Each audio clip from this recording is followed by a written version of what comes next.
ఇదే కదా నీ కథ ముగింపులేనిదై సదా సాగదా ఇదే కదా నీ కథ ముగింపులేనిదై సదా సాగదా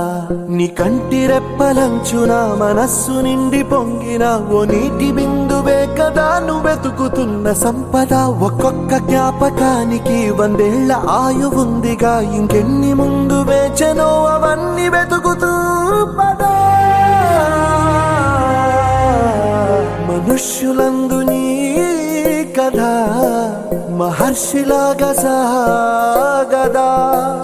మనుష్యులందు నీ కథ మహర్షిలాగా సాగదా